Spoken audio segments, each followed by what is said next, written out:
guys, like Duke Manyweather and guys like that. So, um, you know, uh, I love the offensive line. So anything that you talk about tonight, whether it's 5-man stuff, my group this year was pretty young, and I think sometimes my technique can be a little too advanced for them.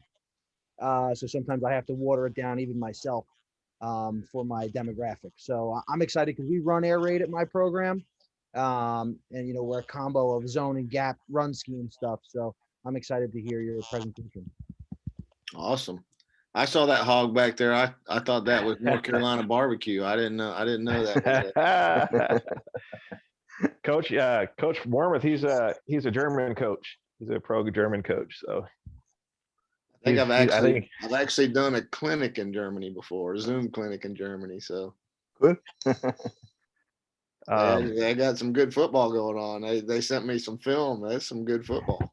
Yeah, so there are some teams that are really good here in Germany, so and Austria as well. So, uh, and we want to go there and meet with the big teams. So, but it's different coaching in Germany than in the US. So, Well, when I saw the video, actually I showed the video to my wife, and I just said, what do you think this is? And she thought it was like a big time high school program here.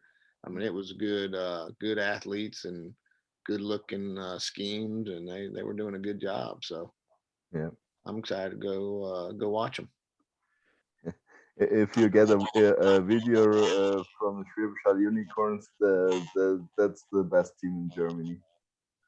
he'll take any That scouting sounds film from the familiar. unicorns. That might have been what it was. Well, cool. I guess I'll introduce myself and then a couple announcements and we'll get rolling. Is that all right, Coach? Sounds good. My name is Coach Mark Toro. I've been coaching for Air Raid for a long time. And I run Tribe Offensive Line. So after I was doing some Air Raid, I got into LaCharles Bentley. So I've been certified through Offensive Line Performance. I took their certification, but it's kind of cool to see. I don't see an opposing in the vertical set versus the LaCharles Bentley set. I just see like that. It's good because I can work both. I understand the concepts of both, so it's really fun to just kind of hear the other side of the story, both sides. I've been on both sides. Now I work at Fellowship of Christian Athletes in Maui, FCA Maui football, and I've been here for a year now, and we're getting ready to go to Molokai. We're going to run a camp on Saturday.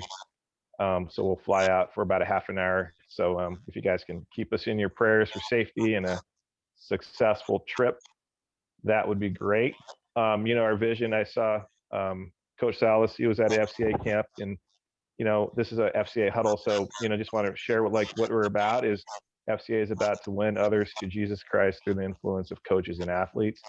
And really, we just want to make a difference. We got a place in people's lives that we can change culture, and we can make men better. We can make them work harder. We can encourage them to be better fathers and husbands.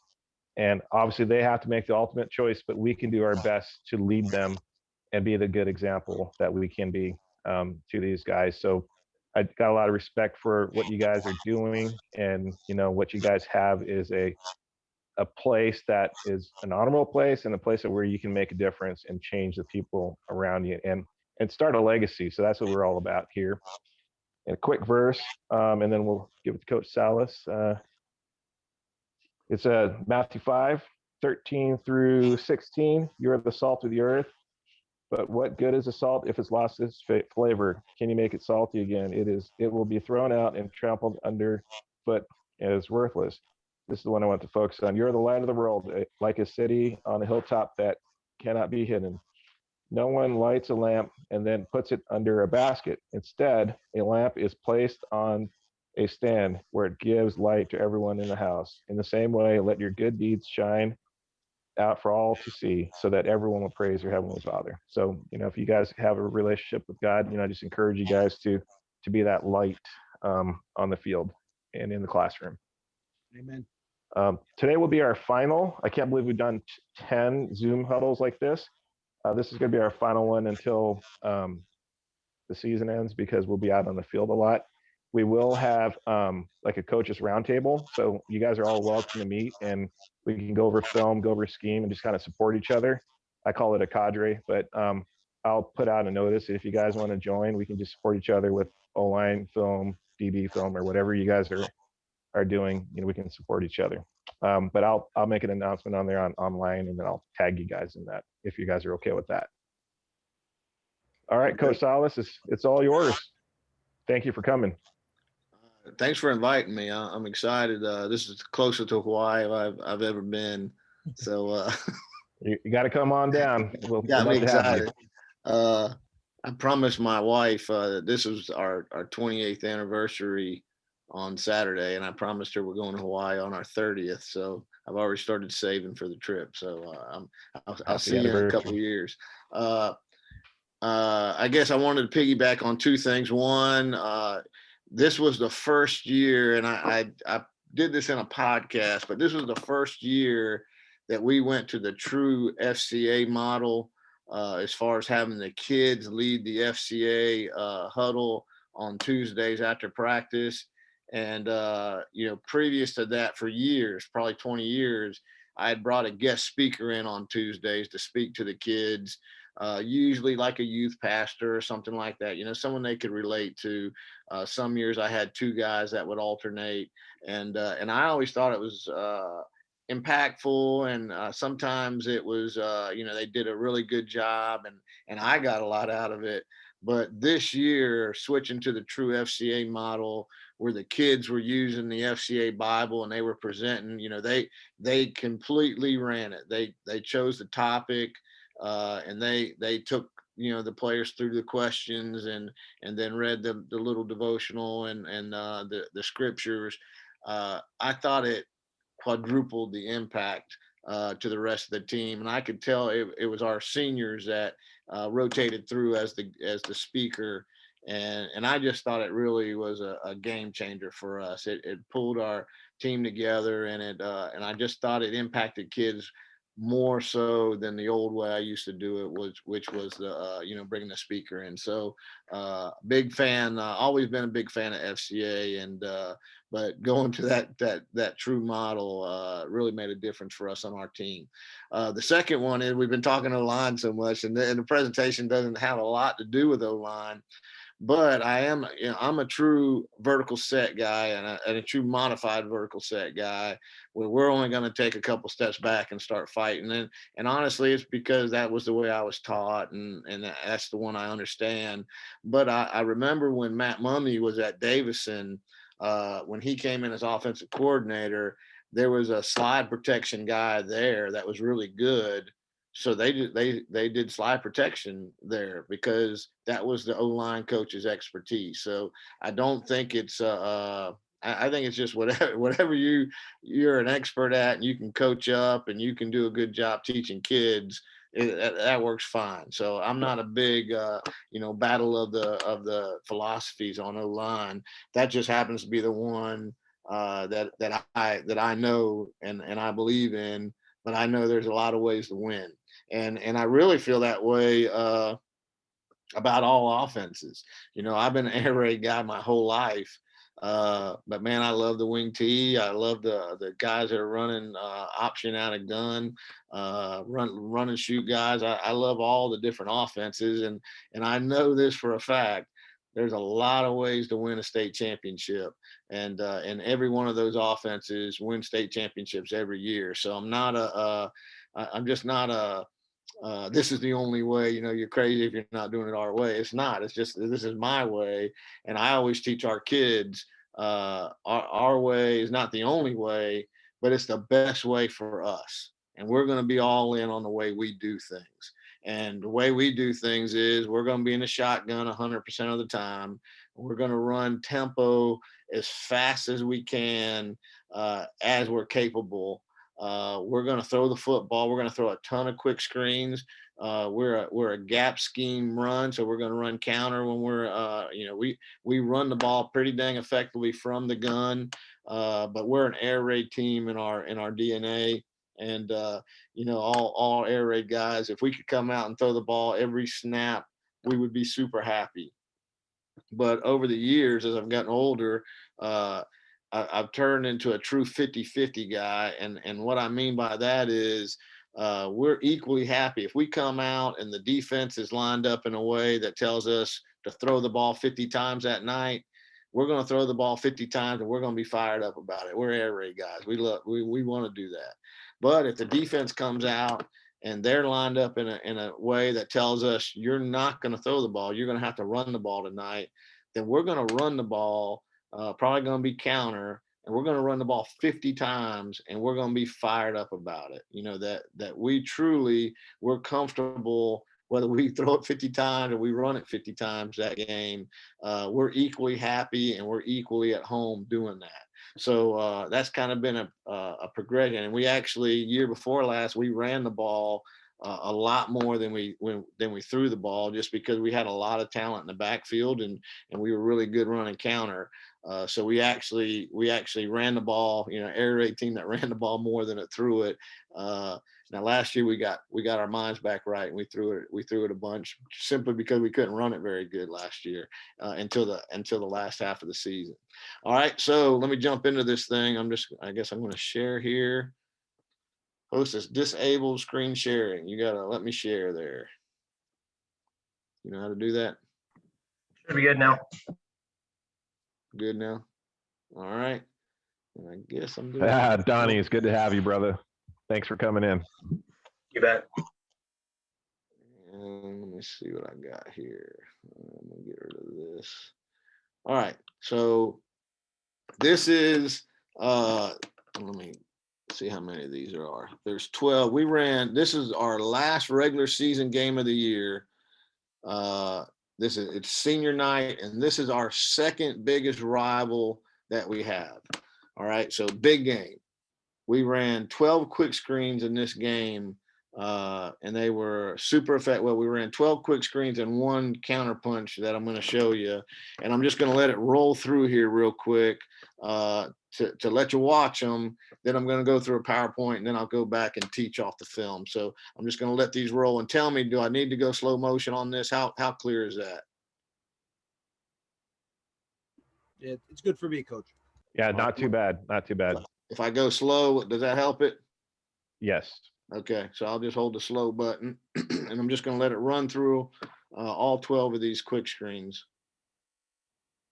That was called trio to us, which is a heavy run formation. This is another trio, heavy run formation. We'll talk about that guy. He ducked in. He shouldn't have.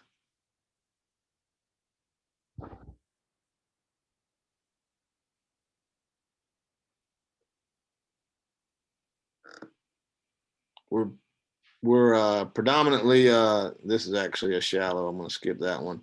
We're predominantly a 2x2 team with some 3x1, and then you saw that little bunch formation. You see we're pretty skinny and white, and that's just our demographics.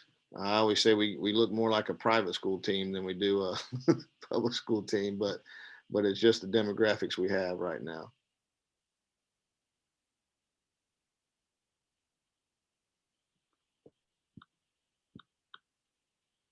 All right, this is the counter punch, and when we go back through this film in a second, you'll see why that was such an easy big play.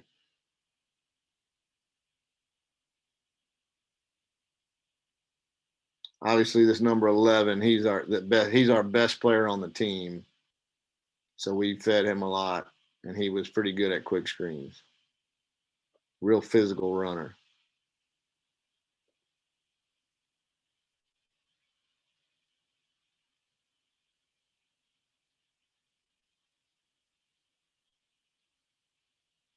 I put this one in, and we'll talk about it when I go back, but we attach 2 quick screens on the back of the counter. So there's 2 quick screens going on, and that's a post-snap, pre-snap read, which he probably should have took there because we had 2-on-1 there, but he didn't. We were running the ball pretty good that night, so he didn't take it. I think there's 1 or 2 more of these, and then we'll get to the PowerPoint.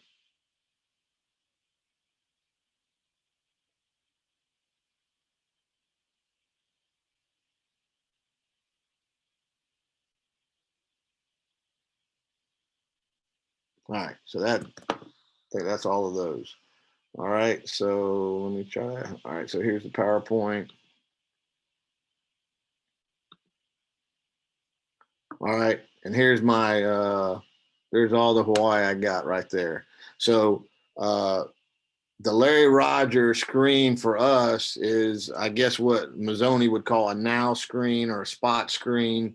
And the reason I like it, and it sounded like we had a bunch of air raid guys, but I think it fits any offense you have. And I'll talk about, we're always in the gun, but I'll talk about how back in the day when we used to get under center sometimes, I'll talk about how you get it done from there.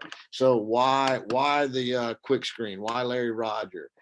Easy way to attack the edge. It puts speed and space. You saw our best athlete was out there at X, and it was just a way to get him. You know, I say our running back, in order for him to have a big play, he's basically got to run through 8 or 9 people to get to the end zone. But a receiver, he only has to be 2 or 3 to make a big play happen. Number 3 is it runs the legs off the defense. So how Mummy will say, you know, you throw quick screens even when they're not working, because if the defense is better than you, you want to force them to run sideline to sideline. And when I draw it up, when I show it to you again on film, you'll see that the whole defense has to work, but our offense, most of our guys are resting during that play. We only have the play side guys working. It's our version of the outside run game. As a matter of fact, last year we took outside zone out, and this was our outside run game. Now we've kind of upgraded our personnel, so we're putting the outside zone back in this year. But last year we had no outside run. This was our outside run. It's a low risk, big return play. Believe it or not, we did throw a pick on it last year, but it might have been the first one in 20 years. And it's also a low investment play, meaning in my mind, there's high investment plays where it takes a lot of work to get good at it, and then there's low investment plays where really it doesn't cost very much. You pretty much, I can put it in today and run it tomorrow, and you're going to get pretty decent returns out of it, and with the possibility of a big return. So low investment, but possible big returns. And then number 7 is it's good for multiple formations. You can dream up any formation in the world and run a quick screen out of it, and then you kind of get double bang for your buck because we attach it to the run game.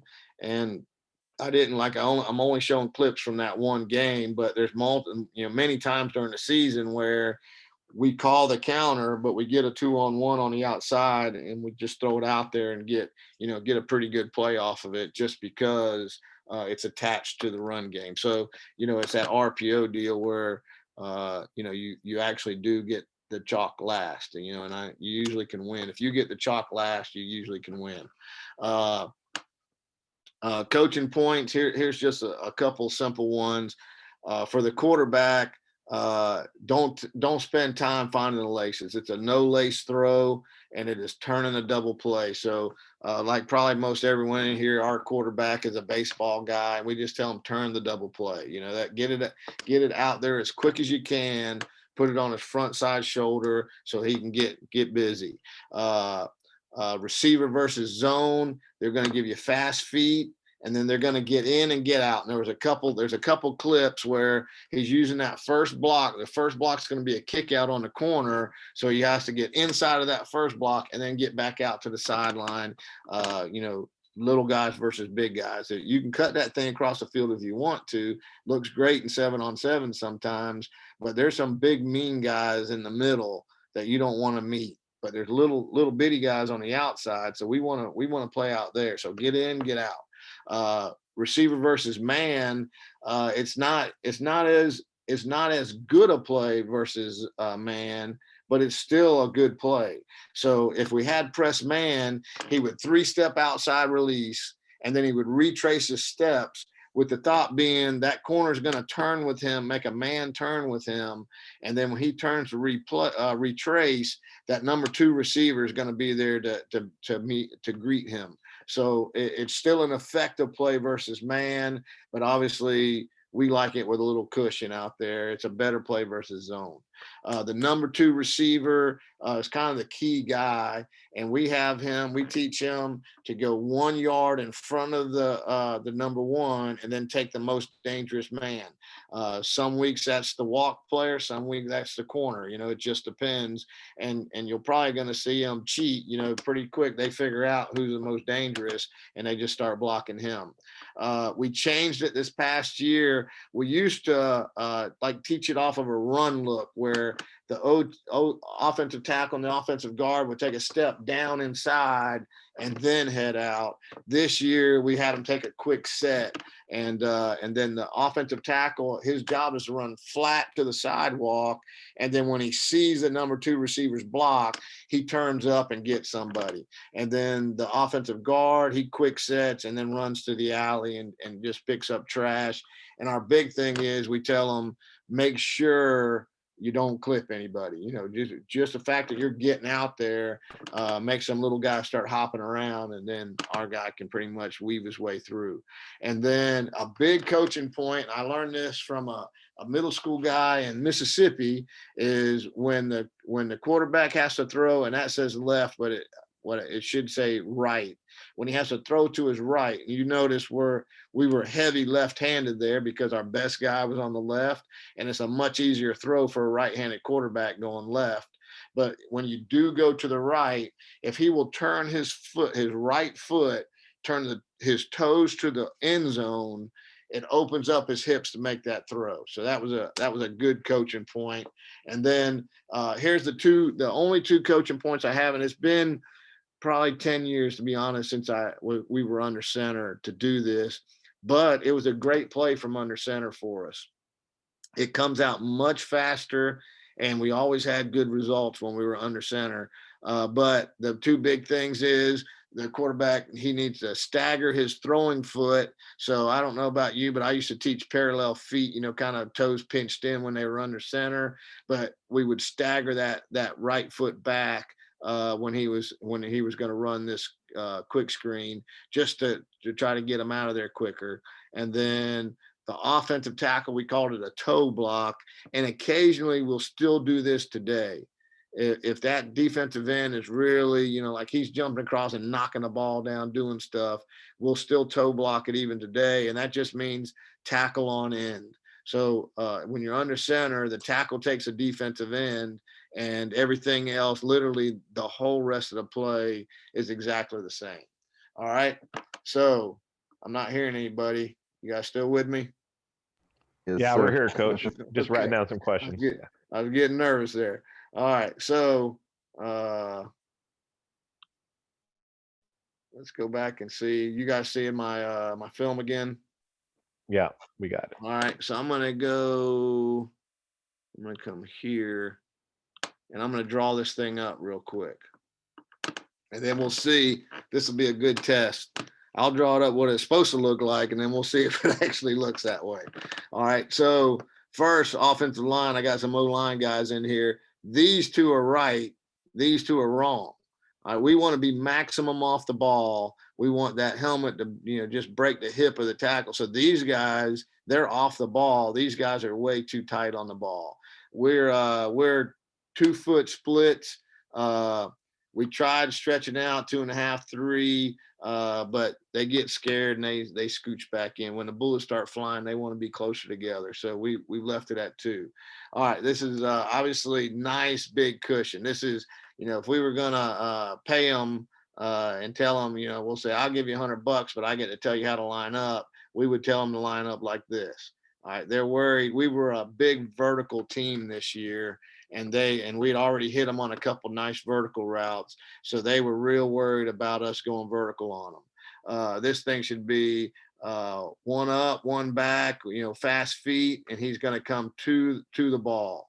Number two should come here, 1 yard in front, and then take most dangerous, which my guess is this is going to be the most dangerous guy. He's the closest guy. So you might see this guy cheat and just take him. This is play 46 of the game. So they already know what they're doing. This guy should take a flash set. He should run flat. And then once he sees that block, he should turn up for the next guy. This guy should take a flash set and run the alley and come out here at an angle and get one. Quarterback should double play, kind of pop step towards it, get the double play. The running back's supposed to come forward and hit somebody. We tell them, they're hitting you all night. This is your chance to hit one of them. We'll see if he actually does it. These three just take a pass set, and it's basically a rest play for them. Over here on this side, we tell them to run the Roger, and occasionally the quarterback, this will be a Larry call, but occasionally the quarterback will just wing it out there. If he likes this, he can just throw it out there. I mean, if you look at it, there's no reason why you don't. The Roger looks just as good as the Larry to me. So every once in a while, the quarterback will just go the opposite way with it. So we tell them to go ahead and do it. All right. So that's what it's supposed to look like. Now let's see if they actually do it that way. There's the flash set. All right. You see number two, he's cheating. He starts at an angle, but he knows who he wants to get. He wants to get that walk player right there. Quarterback turns the double play pretty good. Left guard and left tackle both flash pretty quick.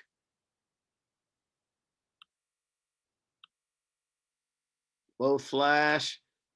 Left tackle really didn't run the sidewalk at all, but he's looking to pick up trash. I guess we weren't real afraid of this corner coming up. He had a long way to go.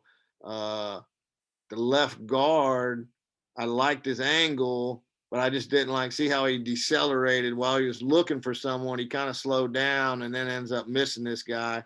But I liked his angle. That's where he's supposed to be. He just needs to get somebody. And I think it says a 7-yard gain, but let's see if that's true. We're on about the 49. Yeah.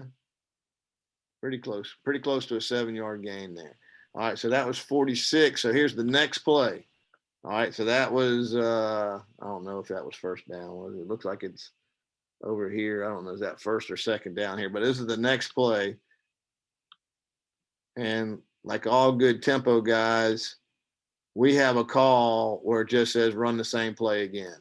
And that's what we just did right here. So exact same play.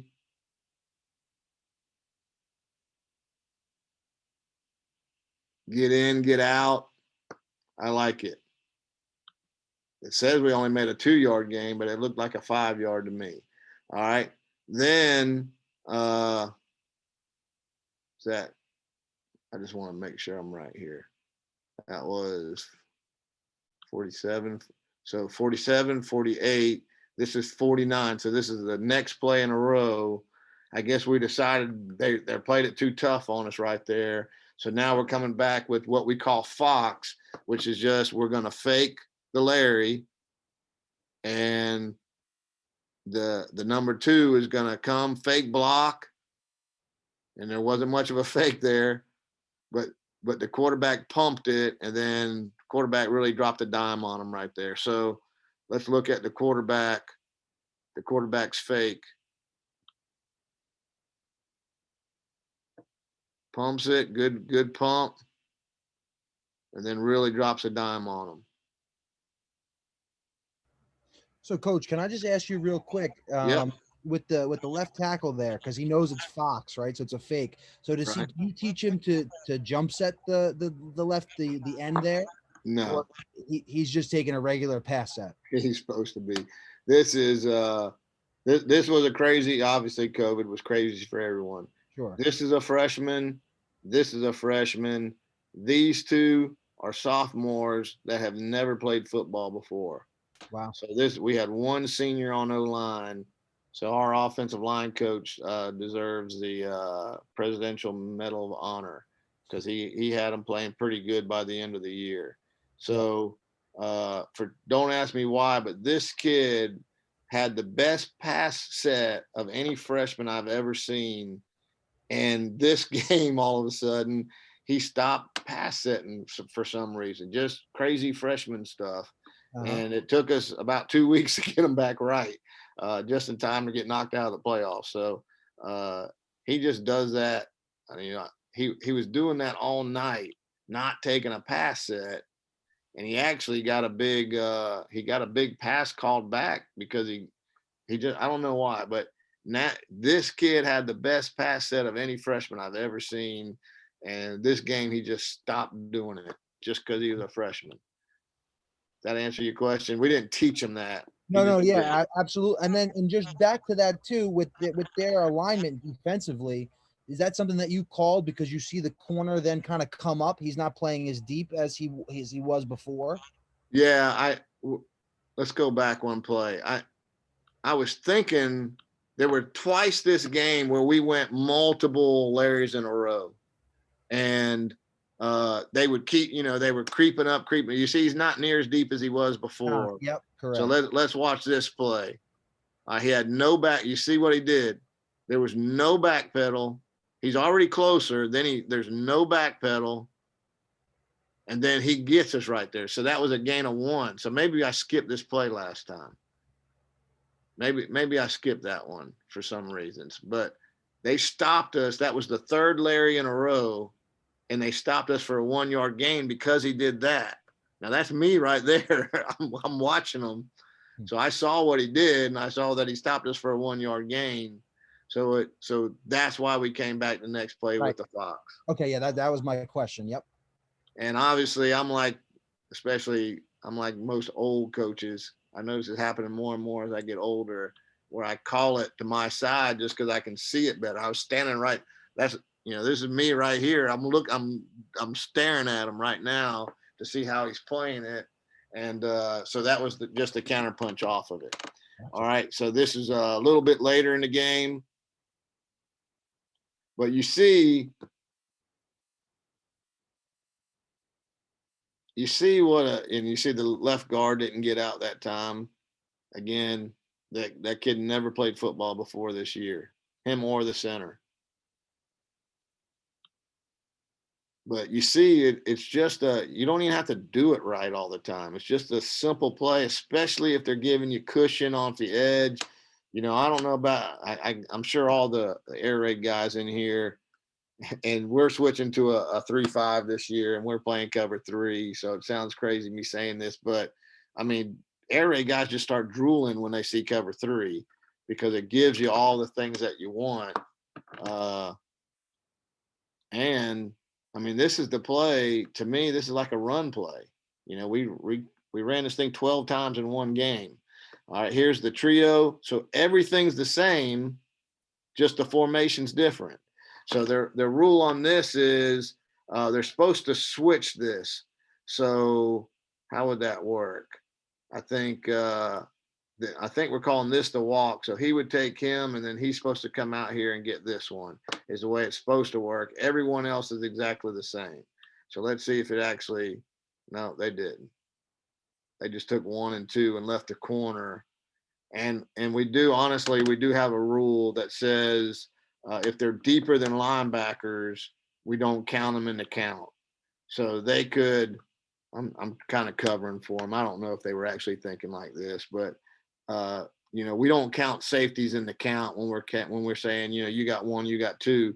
We never count safeties. So they could conceivably say, well, he's too deep. We're not going to count him in the count. So you buying it? I don't know. I don't know if that's really what they did, but this is a good one. You see how he gets in and gets out? You can kind of see it right here. So he knows the first one. He knows we're going to kick one out. He uses that offensive lineman's block and then tries to get back outside. So get in, get out. That's one of the big, that's one of the big rules. All right, trio left again. Let's see, was that the next play? Yeah, this is 2 plays in a row again. So this is that deal where we just called the same play over again. And he didn't do as good a job of reading that block that time. All right, this is that one I told you I put this is actually a called counter, but we got a Larry and a Roger on both sides. And to me, we were running the ball pretty effectively this game, but to me, I would have been happy. He could have took either of those Larrys and Rogers right there, and I would have been happy.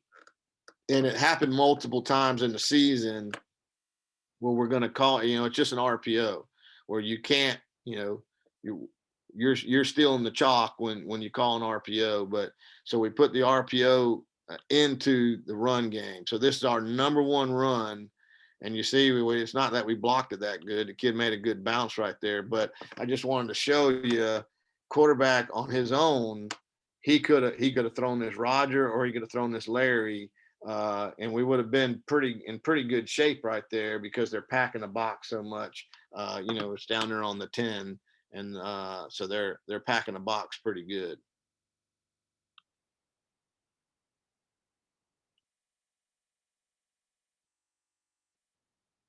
That was a pretty good one. Left tackle came out. He did a better job of running the sidewalk that time. You see this is play 114. So you see the number 2 receiver, which is our H. He's already decided he's blocking walk every time. The tackle came out to get the corner.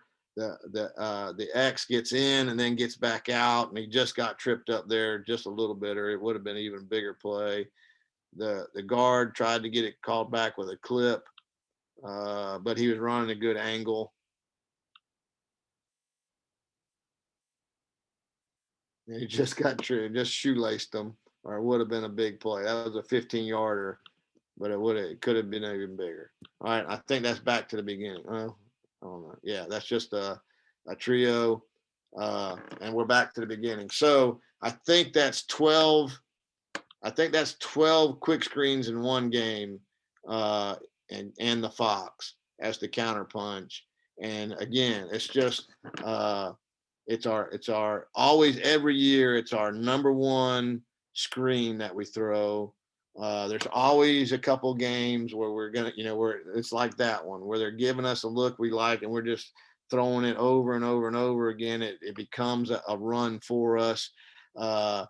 And our scheme, we always say that we're going to put our best athlete at running back, but he's always a receiver. He's always one of those outside receivers. So it's just a way to feed our best receiver, our best player, the ball, where all he's got to do is beat 1 or 2 guys, and it can turn into a big play, even though none of those went to the house. And be honest with you, since I've been at Hopton, just because of the Jimmys and Joes, we've only housed that thing, probably 3 times in 3 years. But it's always that consistent gainer that you see right there. It's most Fridays, it's going to be 3, 4, 5, 6, 7, 8 yards a pop. And it's just one we have a high confidence level to go, just to run over and over and over and over. All right. I wish I had some clips under center, but I promise you, the key to running under center is just to make that toe block, and it comes out. It looks basically the same, but it just comes out a lot faster because it's under center, and he gets it out of his hands a lot faster. Plus, and this sounds funny because it's been so long since I coached under the center, but I'm thinking that we used to turn the ball so that when the quarterback got it, he already had the laces. So it's a lace throw when you're under center. So it came out as a nicer ball for the receiver. And that's it, man. Any questions? Yeah, I got a question. We used to run this, and we'd run it out of trips, and they would have a safety like just screaming down and blow it up. What is your answer to that? Was it that wheel route? Was that your answer too? When they start rolling down and just blowing up the screen, Yeah, I like a mean bubble screen or the key screen? fox is our biggest answer. We'll sometimes and it happened to us 2 years ago where they'll start scouting us and they'll scout that tackle coming out. So we went away from, for like, we started a year running it like this. Then in the middle of the season we started just calling it. We had a little signal that we would have off a counter, so we only called it off a counter to take away that key that they were keying. And then so they were seeing run game going one way and the quick screen coming out the back door. And then at the end of the season, last few games and then the playoffs, we went back to the normal way. So we kind of broke that tendency. We figured out that those DBs were keying that tackle, and so we took that key away, and it brought back the effectiveness of it. Plus, with us, we're such a vertical team that a lot of times they're a little bit afraid to spin down because they don't want that. That was one of the few times we always get too high. We almost never get one high. So usually if they're spinning down and knocking the crap out of it, it's because they're starting in a too high look. And they've been a little reluctant here recently to do that to us, just because we're throwing so many verticals now. I was probably the only air raid guy in the world that I didn't love four verts, but the last 2 years probably we've really become a four vert team and gotten pretty good at it. So they tend to want to stay back there and kind of bleed slow instead of bleed fast. Does that answer it? I don't know if that answers. Yeah. So you have this play, and then you just have the key screens, automatic key screens, also in your playbook. So this is Roger and Larry, and then you'd have like a key 1, key 2, or key 3 call, which would be automatic. We wouldn't call it that way, but we when you're talking about 2 years ago when I was giving you that example, we would just call counter, and we had a signal to tell the quarterback, go ahead and throw the backside, Larry or Roger. When we install counter, we tell the receivers, all right, you're running Larry and Roger right on this play. You don't have to block anybody. And then you get that cool thing. I think Noel does it where sometimes the quarterback will pull it, especially now because our quarterback's not a runner. He'll pull it, the read will make him pull it. He'll start running and then throw the Roger or Larry late. So that it turns into a triple option almost. So you're not always pulling the guard and tackle. Sometimes you'll keep them in and just throw the fast screen or the key screen. No. So that's like a separate play. You always are pulling the guard and tackle. Yeah, we're actually calling the run. Okay. So when we were doing it that way, the way I explained it, because we thought they were keying our tackle on the Larry Roger. Yeah. When we were doing that, we were calling in our counters 25-24. The call would come in as 25-24, and I would give a hand signal to the quarterback to tell him to throw that Roger. So the whole team thought we were running 25 or 24. Okay. And only the quarterback knew that I was telling him.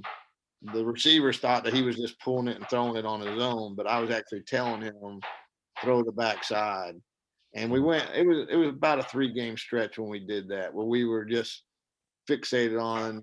They were reading. They had a key on us, so we took the key away for a few games, and then came back, and everything was back to normal.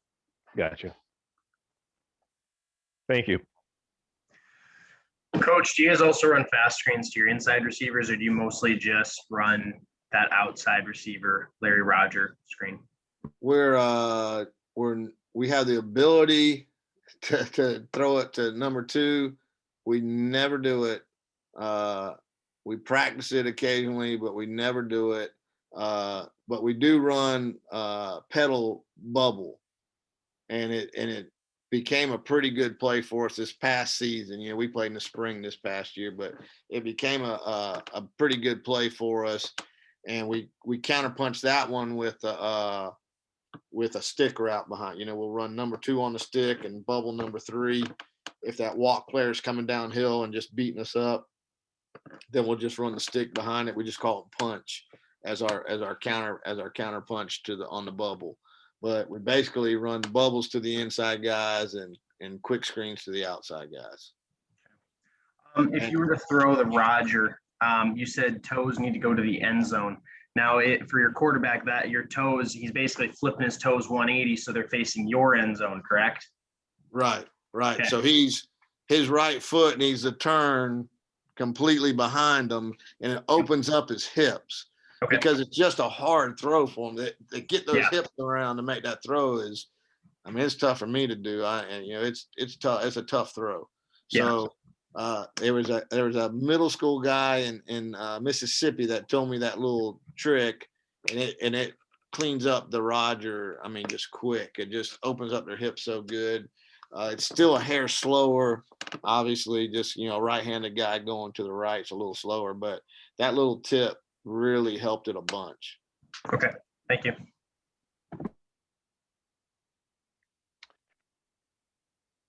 I missed what you said. You said something like the release versus the man. Do you have an example on film, or can you go over that one more time? Let me draw it. I can. Okay. We got good at another screen this year that we kind of would do that when they were playing, because if you're going tempo, they pretty much they get in one defense and they stay there and maybe change it at halftime. Mm-hmm. So we never really got surprised on what coverage they were in. So if they were in zone, we would throw these Larrys, but we had a different screen that we liked versus man. So, but this is basically if they surprise you. All right, so you come out, you saw what he did versus zone, but if you come out and all of a sudden they're playing man on you, what we teach them is a 3-step outside release, trying to turn, thinking this guy's playing press, so he's going to turn his hips and start running with you. Then you slam on the brakes and retrace your steps and end up right here, right where you were going to be anyway. So we tell the quarterback it's the exact same throw. Nothing changes for the quarterback. And our thought process is, now when this guy retraces his steps, that's giving the H time to come over here and greet him face to face. So now, and if the walk player is playing man, well, he just chased the H. So now you got a chance to catch the ball here on the run, and now you're playing the get in, get out game again. So that's how we would teach that, and that's how we teach it. We teach it, we got a screen drill every day, and this is what we teach them. But the reality is, we just run that different screen. We run a tunnel screen. We just like the tunnel screen better versus man. So when we know what coverage they're in, we're going to call that tunnel screen. That technique is basically just if they surprise us. One play they're out there and they've been playing zone cushion, and all of a sudden we snapped up. They're up in our face all of a sudden. Well, we don't have to check out the play. It's still a good play. It's not as good a play versus press, but it's still a good play, and it really almost has the potential.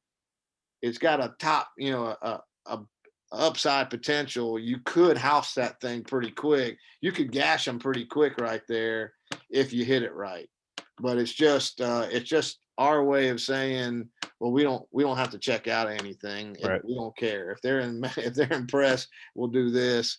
But we really like that versus a zone look, and we really like the tunnel, which I can show that to you real quick. But we really like the tunnel versus man, and we usually run the tunnel out of 3x1, but we can do it out of 2x2 also. But now it's almost the same. He's gonna 3-step, and then he's gonna come down the line, and everything else works the same. He gets 1, he gets 2, and we're sending a tackle out here to get number 3.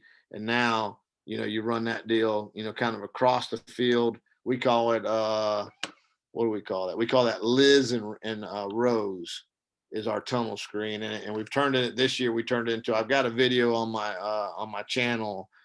We've turned it into a double screen this year where where we're reading the front side or the back side in, so we can swing it to the running back, or we can throw the tunnel, and it turned out to be a really good play for us this year.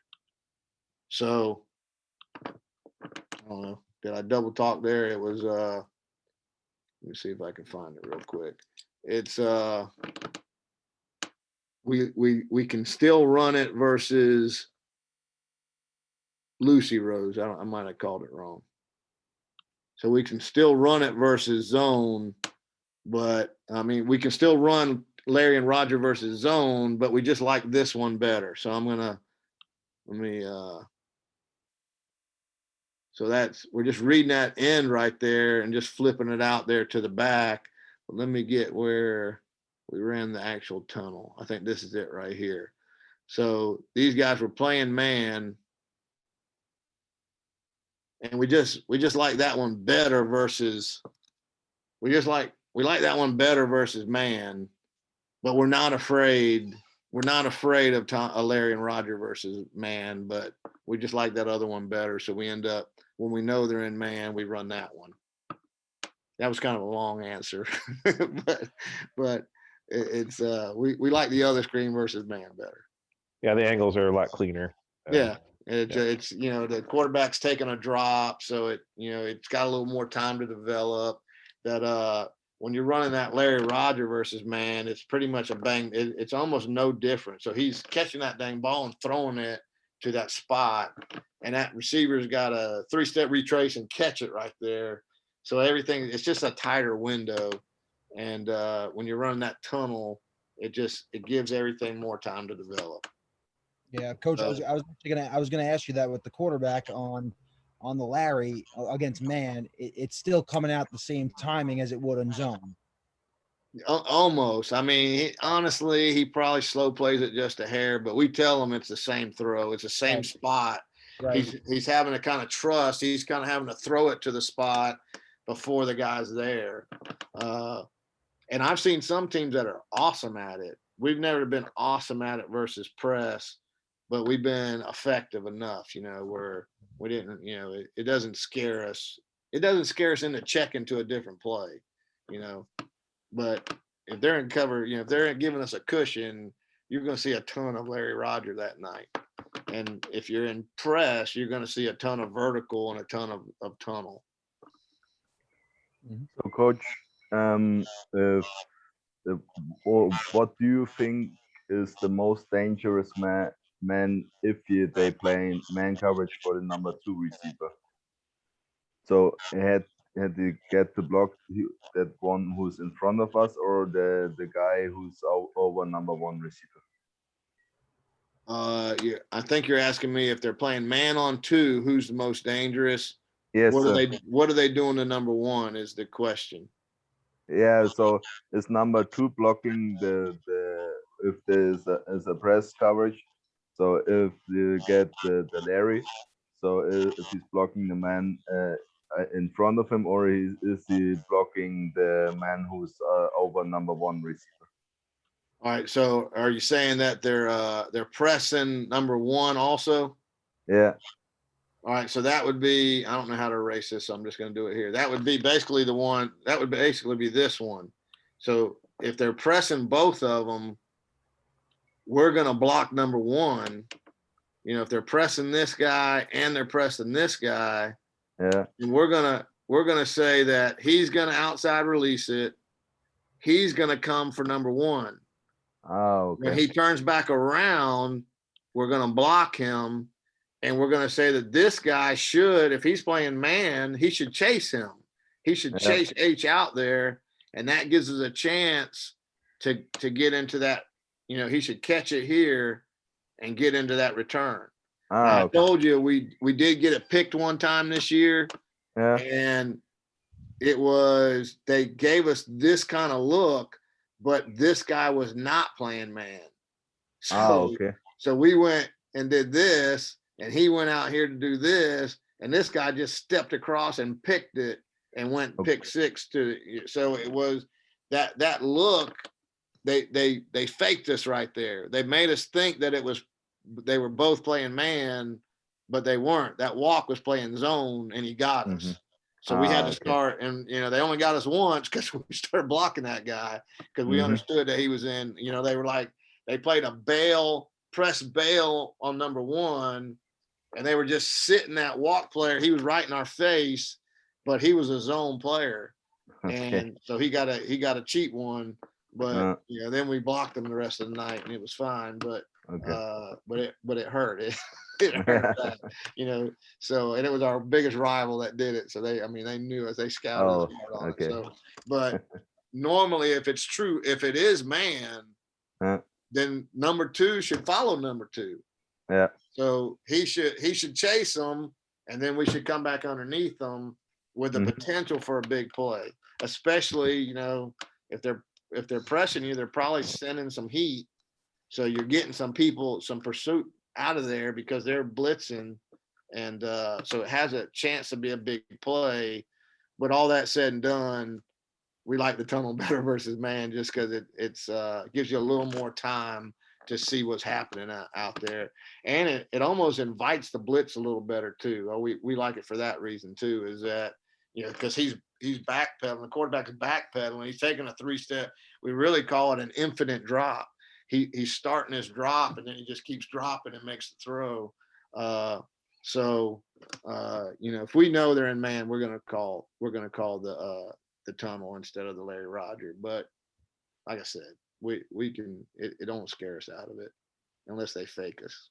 And coach, you have the tackle also coming down flat, right? So if number two does happen to miss on the man, you have the tackle coming flat that could be possible taking that will, correct? Yeah, that would end up being his guy. Right. So I guess it's just the time, it's a tight timing is the biggest thing. Is why we like that tunnel better is the timing's not so tight. You got a little more room for error. Even we've had it where there was someone standing between us and the receiver, and we just tell the quarterback to drift towards them and still make that throw. And we've ended up, we've had the quarterback have to take 3 steps towards the receiver and then make the throw, and it still went big. So it's just the timing is a little more friendly on the tunnel than it is on the Larry Roger versus press.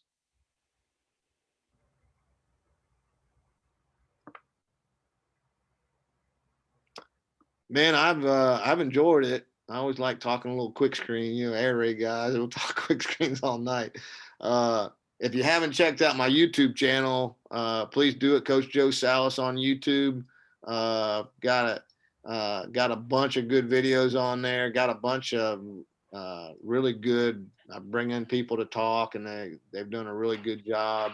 Had a guy on from Texas, I think 2 or 3 weeks ago, that did an RPO, stick RPO that was just amazing. We immediately put it in, and but check out the YouTube channel, and if you're a culture guy, check out the podcast every week. Them guys are amazing. I learn something every week talking to those guys. So please check both of those out, and keep doing what you're doing, man. What do they say? A coach influences more people in a year than most people influence in their whole life. So it's what we do is a big deal. Well, thanks, Coach. I just hit the bell. I subscribed, but I didn't get the notifications. So now I'll get your notifications. Great. If you want to follow me, I'm Coach Mark T. So MARCT. Yeah, Coach Mark T. We'll be posting a couple more things hopefully soon. But appreciate you guys coming. Coach Salas, thank you so much. I will put a notice out on the roundtable if you guys want to be part of it. You guys can text me and let me know, especially during game planning. We can have question and answers, and I think that'll be kind of fun to do. If Awesome. Anything else you guys want to say? Anybody else have anything before we call it a night? if anyone on here wants to come on the channel and present, just hit me up on Twitter, Coach Joe Salas on Twitter, and we'll set it up where you can come. I usually just tell people if you want to come on and just teach your favorite play and show a few clips, you're welcome. Just hit me up, and I'd love to have you on. Thank I you. might Coach. give you a call sometime, Coach. Thank you. Great. Appreciate it, man. All right. Thanks, Coach. Thanks, All right, guys. aloha. Appreciate Take it. care, guys. Thanks, Donnie, for hanging in there. Hopefully you're feeling a little bit better. Yeah, sorry I was late. No, that's okay. I wasn't even sure you were going to be on.